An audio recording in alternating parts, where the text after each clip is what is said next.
Mes chers amis, après une telle lecture, je pense que vous habitué avec lui. Lecture, ça a de telles lectures, vous habitué avec lui. Mais d'abord, un sujet, c'est veiller constamment. Veiller sans se lasser. Et là où un job ou signé pour veiller, pas gain, vous devez être toujours prêt pour n'importe ça qui arrive, soit pour tête ou pour défendre tête ou bien pour défendre l'autre monde. La Bible, le livre sacré, bon, nous toutes les informations concernant le jour de notre Seigneur Jésus. Il y a ce qu'on appelle le jour du Seigneur, que la Bible nous parle. Le jour du Seigneur, et maintenant, je m'a répété le jour du Seigneur pendant plusieurs fois. Le jour du Seigneur. Mais qu'est-ce que ça veut dire? Docteur Luc nous rapporte que, sous l'inspiration du Saint-Esprit, que le jour du Seigneur viendra comme un voleur. Le jour du Seigneur. Le docteur il fut un docteur et historien. Il dressait nous le tableau du grand jour de l'Éternel. Personne ne sait ce jour. Et c'est pourquoi il faut constamment veiller. Parce que vous ne pas que ce jour-là vienne pour comme une surprise. Veillez constamment parce que ce jour, pas doué une surprise pour vous parce que la Bible annonce nous que le jour du Seigneur viendra et ce jour est imminent.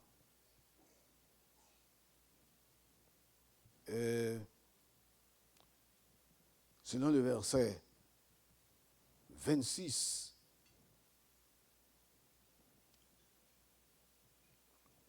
du chapitre 17, ce qui arrivera du temps de Noé arrivera de même au jour du Fils de l'homme. Mais qu'est-ce qui s'est arrivé dans le temps de Noé? Nous allons voir ça. Mais du temps de Noé, mais voilà, le verset 27 nous dit que les hommes, ça a été fait, ils ont mangé, comme nous faisons aujourd'hui, ils ont boire, ils ont marié, petit yo. Ils ont fêté, en d'autres termes, jusqu'au jour où Noé entra dans l'âge, parce que Noé était recevoir l'ordre de Dieu pour prêcher. Et l'histoire nous dit que Noé a prêché dans tout son temps. Et Noé parle de un jour qui va arriver. C'est le jour de l'Éternel. Et tout le monde a dormi, tout le monde a mangé, tout le monde a boire. Et tout le monde a, même je Noël aujourd'hui, en pile fête. En pile monde a fêté. En pile monde boit, sous, d'une façon ou d'une autre. Jusqu'à ce que déjà arrivé sur eux. Et pas de quoi que c'était une vérité. Et le verset 27 nous dit que les déluges vinrent et les fit tous périr. Est-ce que vous pas de connaître? Oui, Noé était prêché. Oui, Noé était annoncé la venue. Ce jour viendra. Ce jour viendra.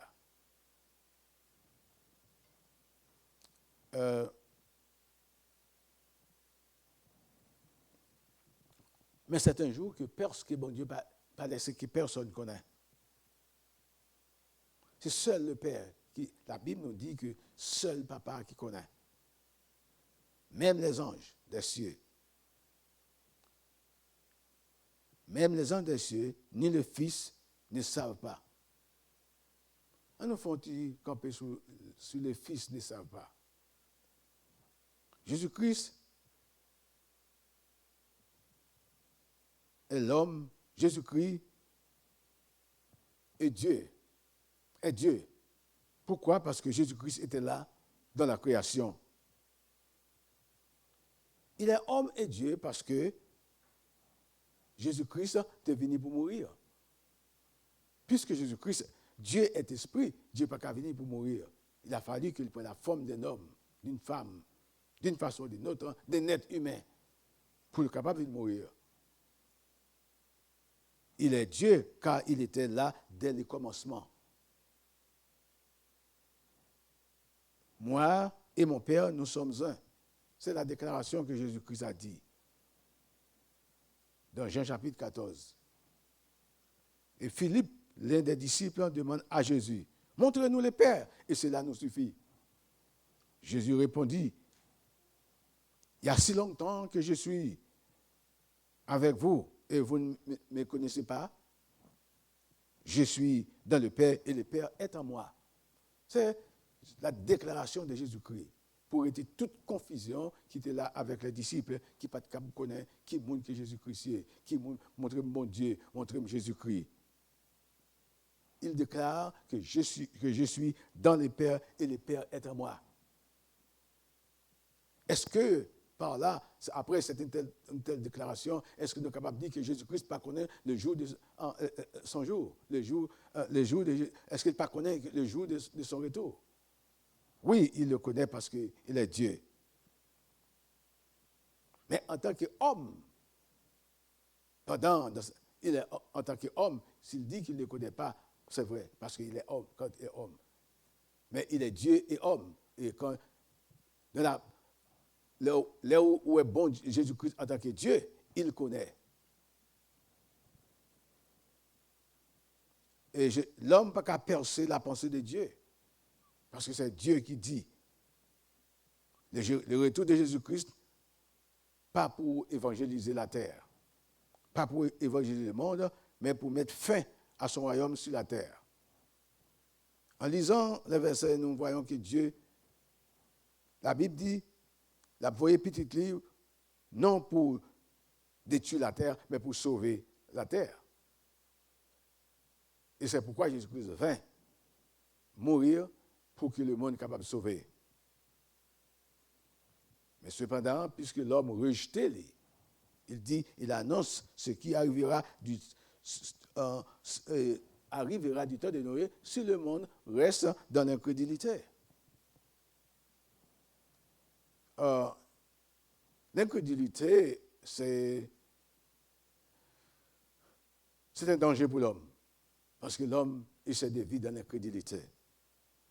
Obéir Dieu, c'est échapper de sa colère. Leur obéir ou pas, ou quitter l'état ou pas incrédule encore. Parce que combien de fois que la Bible a parlé du jour du Seigneur. Et si vous croyez dans ce jour, et ce jour, ça ne va pas venir comme une surprise pour vous. Vivre dans l'incrédulité pour faire face à sa colère. Obéir Dieu pour échapper de sa colère. La Bible décrit comment vivait le peuple de la terre. La Bible nous dit comment le peuple a vécu et pourquoi Dieu détruit la terre. Parce que les hommes, ils ont fait ça au volet. Et ils ont essayé de connaître toute bagaille. Et ils ont livré à la débauche, à la méchanceté, aux yeux de Dieu. Mais Moïse, auteur de la Genèse, nous décrit le décret que Dieu prend vis-à-vis de la situation de ce monde. Nous regardons dans Genèse, chapitre 6. Nous sommes capables de voir, pas avec que ce moins qu'a dit, Genèse, chapitre 6.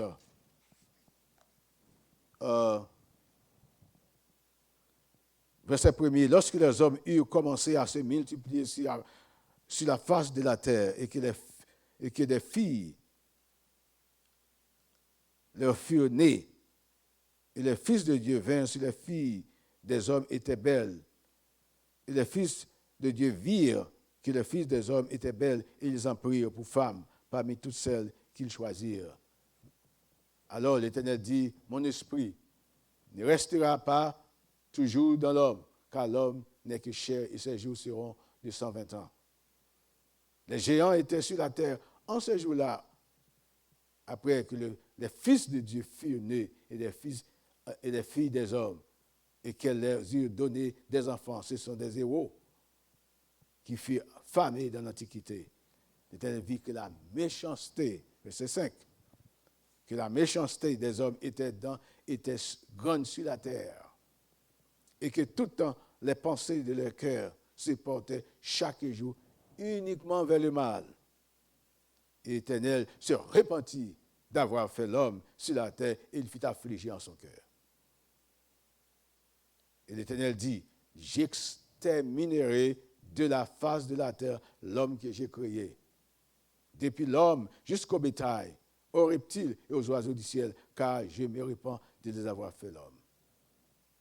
Dieu fâché, parce que l'homme changeait fusil d'épaule. Et Dieu lui-même tout, il changeait fusil d'épaule. C'est là qu'il dit qu'il repentit. Mais Noé trouva grâce aux yeux de l'Éternel. Mais Noé trouva grâce aux yeux de l'Éternel. Parce que Noé exécuta tout ce que Dieu lui avait ordonné. Noé avait 600 ans lorsque le déluge d'eau fut sur la terre. La Bible décrit comment ce déluge a eu lieu. Elle dit, toute la terre était détruite. Seule la famille de Noé qui était des chances, opportunités pour vivre. Parce qu'ils étaient veillés. Ils étaient vigilants. Maintenant, on a rappelé pour être des hommes et des femmes vigilants. Vous avez besoin de vigilants. Et là, vigilant, ou toujours prêt, ou pas un monde qui toujours dormi. Et si il y a un officier qui est responsable, il y a un poste, il n'est pas qu'à dormir. Il doit toujours veiller. Non seulement Moïse parlait de le déluge, mais Moïse, dans le chapitre 19, raconte l'histoire du peuple de Sodome et de Gomorrhe.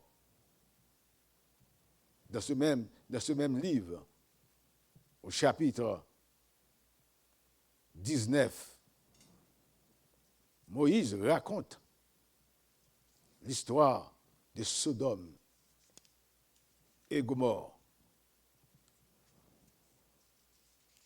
Moïse raconte l'histoire de Sodome et Gomorrhe au chapitre 19.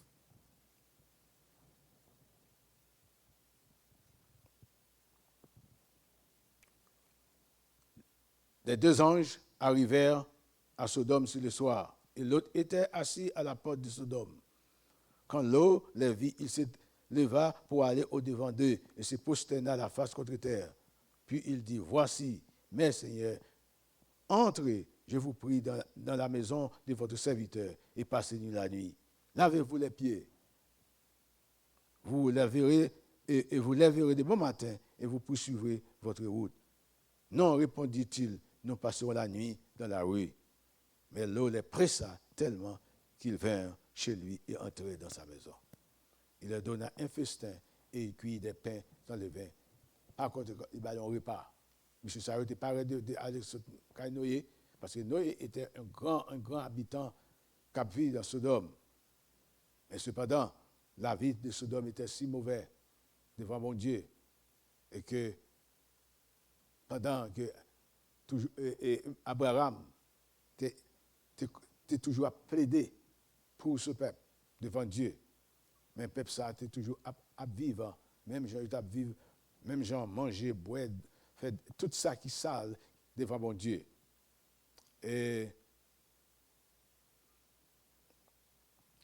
pendant que M. Salut était entré à l'eau, et puis, mon dans la ville, ça a été entré, aller à l'eau pour être capable de détruire l'eau, parce que l'eau était acceptée recevoir moun sa yo.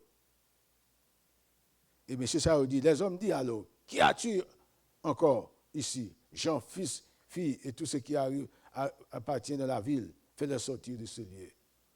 Parce que M. Sao, en pile monde te vite pour tuer l'eau. Et l'eau te font déclaration au point qu'il te même dire, monsieur, moi j'ai une petite fille, moi, au lieu qu'il nous fait rien mal de ces trois hommes, fait mal avec petite fille. Et pendant que M. Sao a essayé pour entrer, pour frapper l'eau, et c'est ainsi que ces trois hommes ont frappé M. Sao. Voilà Dieu, l'état de Sodome et Gomorrhe. Et la Bible dit que alors l'Éternel fit pleuvoir du ciel sur Sodome et sur Gomorrhe qui souffrent du feu et par l'Éternel. L'Éternel envoie détruire Sodome et Gomorrhe par le feu, par un souffle de feu. Un souffle de feu. Parce que l'histoire nous dit que même ça qui est arrivé, il va dire comme, il dit même ça qui est arrivé dans le temps de Noé arrivera de même. Et ça qui est arrivé à Sodome, dans le temps de Sodome, arrivera. Donc, par conséquent, il faut veiller constamment.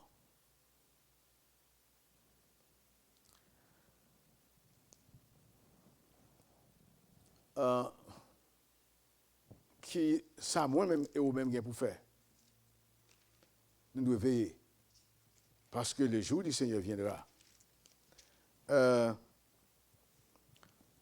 Est-ce que pendant que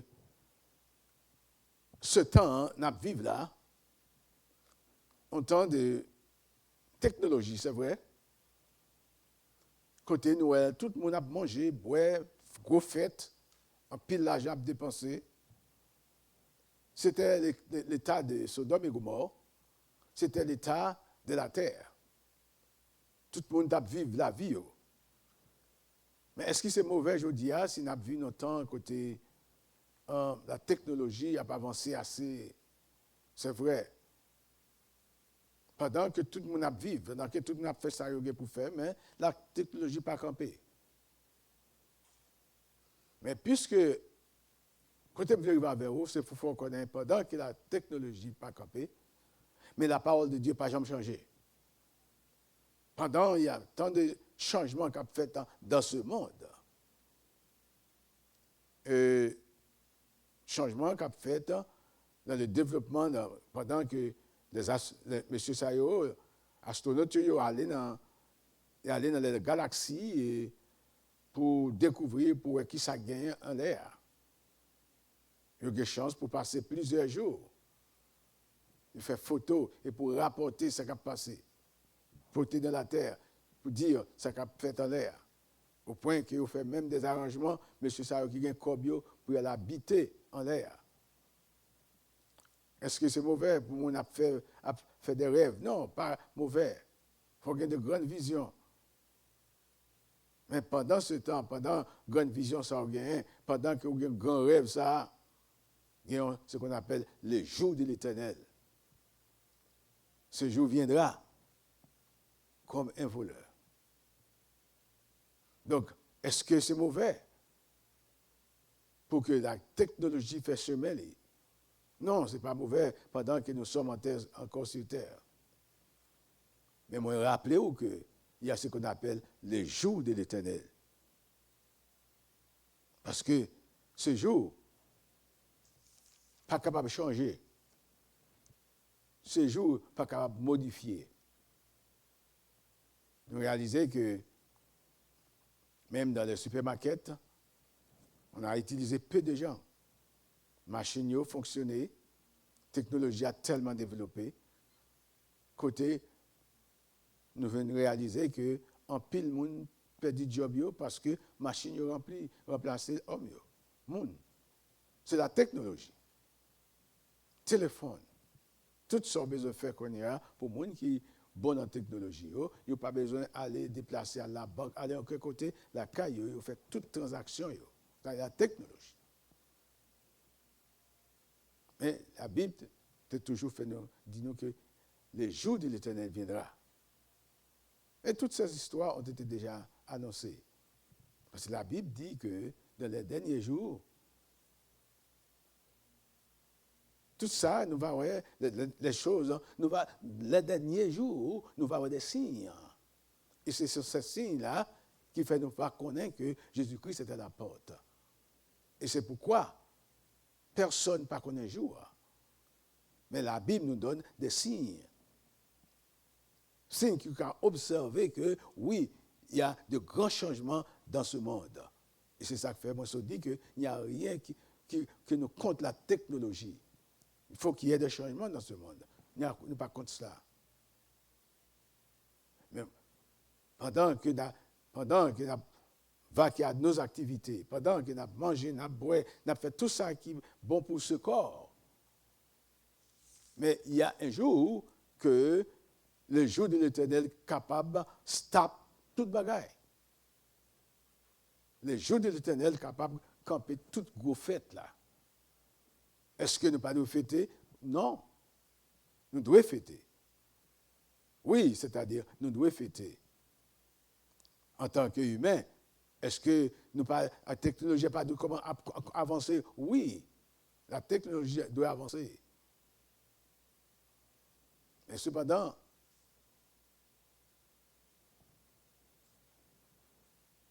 nous sommes capables de dire que l'aviateur qui a conduit l'avion, avant qu'il décolle l'avion, il y a un signal qu'il a balé. Il faut un signal qu'il a balé pour lui décoller l'avion. Il a un signal. Il n'est pas capable de décoller l'avion, bien qu'il est celui qui est aviateur. Nous-mêmes, nous avons des signes qui font nous connaître que Jésus-Christ viendra et il reviendra. Soyez vigilants, c'est d'être toujours prêt. C'est celui qui est toujours prêt à se défendre et même pour défendre les autres. Les météorologistes ont annoncé vaguer en tempête, vaguer en mauvais temps. Mais qui sont faits? Ils disent que tellement, temps ça mauvais, tempête ça tellement dur, monde qui placé dans des endroits fragiles, déplacés. Il faut se déplacer.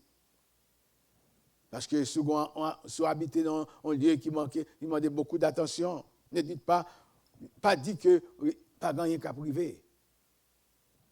Les météorologistes, ils étudient les temps. Maintenant, je suis capable de dire où ça la Bible dit. Donc, en tant que prédicateur de la parole de Dieu, je suis capable de dire que la Bible dit que le temps, il y a un jour que Jésus-Christ viendra. Et ce jour, pas capable de modifier. Il a 100 jours dans son calendrier que personne ne connaît. Mais ce qu'il dit, veillez, soyez vigilants. Je m'excuse. Dieu dit qu'il va détruire Sodome et Gomorrhe à cause de ses péchés. Il dit qu'il va détruire la terre, non par l'eau, mais par le feu. Pour échapper de cette catastrophe, il faut se repentir. Il faut se repentir. Acceptez Christ pour le pardon de vos péchés. L'humanité entière en bas condamnation, mon Dieu. Car nos premiers parents ont péché. Il faut qu'il y ait un sacrifice qui fait. Et ce sacrifice est lié par le sang de Jésus-Christ.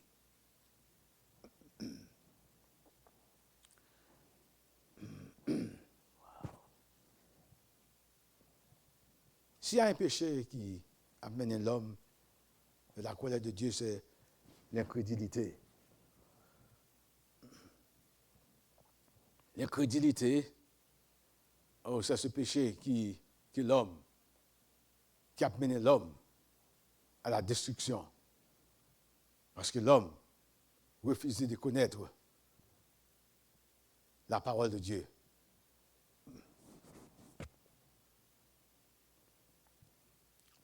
Bon Dieu donne à l'homme le temps de se réfléchir. Dieu donne à l'homme le temps de se repentir. Et l'homme était dans l'incrédulité. La Bible nous dit que le royaume de Dieu est forcé. Et ce sont les violents qui s'en emparent.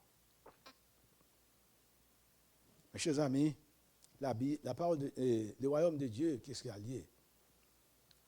Et c'est pourquoi les disciples demandaient à Jésus-Christ qui le royaume l'a venu. Ah, merci. C'était desperate.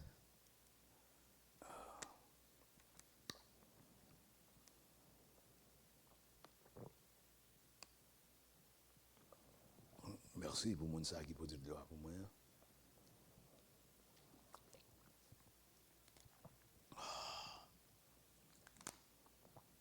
La Bible nous dit que le royaume de Dieu est forcé. Ce sont les violents qui s'en emparent. D'après Luc chapitre 13, verset 14, verset 24, efforcez-vous d'entrer par la porte étroite. L'homme doit faire face à des obstacles. Route là, par une route qui est droite. Ce n'est pas seulement. Route là, c'est une route qui a des obstacles, des zigzags. Beaucoup de monde a cherché pour entrer parce qu'ils croient que route là, c'est entrer seulement. Non. Il faut chercher et trouver la porte. Mes chers amis, il faut être vigilant. Vigilant dans le sens que on ne peut pas prendre toute bagaille facile, toute bagaille à la roulette. Pas rien qui est facile dans ce monde.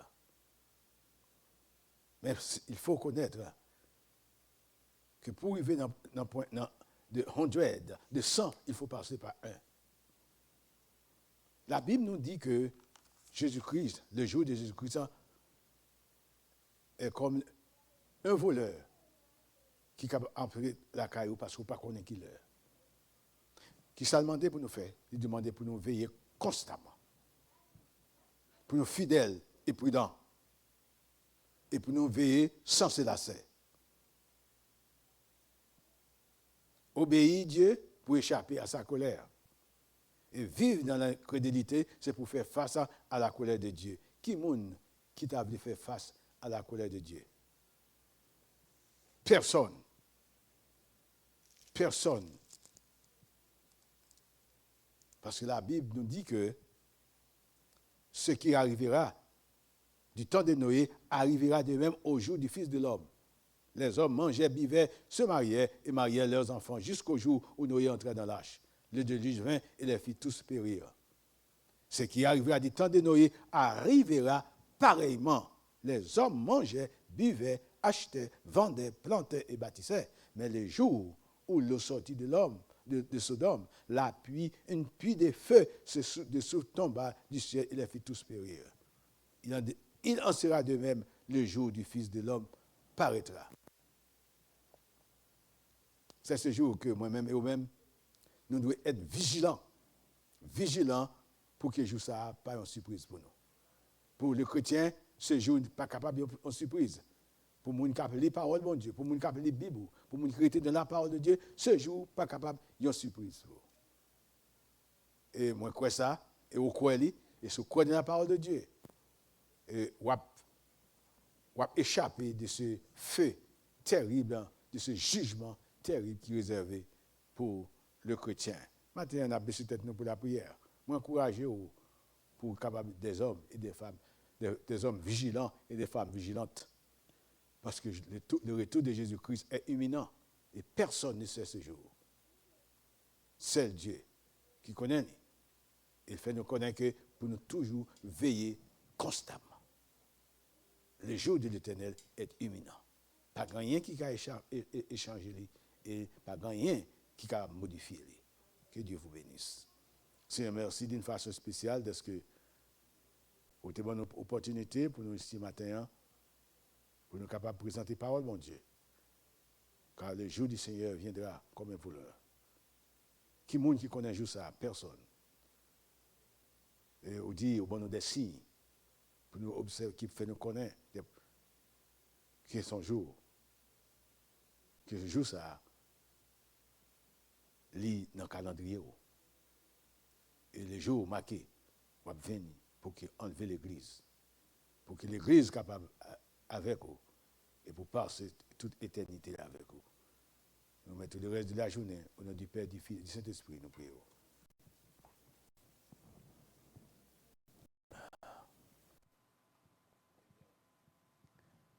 Moi, je remercie vous de ce que vous avez participé